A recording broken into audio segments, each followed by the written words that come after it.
UP में एक जगह पड़ती है इटावा करके। अब जैसे ब्रह्मराक्षस होता है ना, ब्रह्मराक्षस आपको हमेशा हिंदू कल्चर में मिलेगा, हिंदुओं में, क्योंकि ब्राह्मण की आत्मा है, तो मुस्लिम क्रिश्चियंस में तो हो नहीं सकता।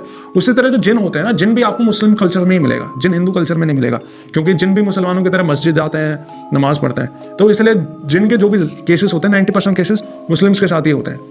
तो ये भी एक मुस्लिम फैमिली थी। तो हुआ ये था कि उस परिवार में एक लड़का रहता था, उसका बड़ा भाई था और उसकी माँ थी लड़के की। उसका जो बड़ा भाई था, उसकी नई नई शादी हुई थी उन दिनों पे, और उसकी शादी जिस लड़की से हुई, उसकी कोई रिश्तेदार थी जिसने मुझे ये स्टोरी भेजी थी। तो शादी हुई, सब कुछ अच्छा चल रहा था इनके घर में। कुछ टाइम बाद उनका प्लान था कि जो छोटा वाला लड़का है कुंवारा, उसकी भी शादी कर देंगे।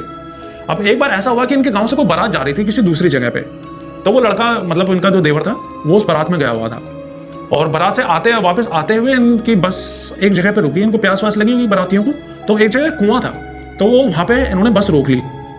तो कुछ देर सारे बाराती उतरे और पानी वानी पिया और फिर आके बैठ गए। अब तुक्के की बात ये थी कि वो जो कुआं था, वहाँ पे एक फीमेल जिन रहा करती थी, और ये जो लड़का था, जो कुंवारा लड़का था, जवान लड़का था, हट्टा कट्टा था, लंबा सुंदर लड़का था, तो वो किसी तरह इसके ऊपर जो है अट्रैक्ट हो गई, इस लड़के के ऊपर, और इसके साथ लग के इसके घर तक पहुँच गई। अब घर पे पहुँच गई तो अब वो चाहती ये थी, वो इस लड़के से शादी करना चाहती थी।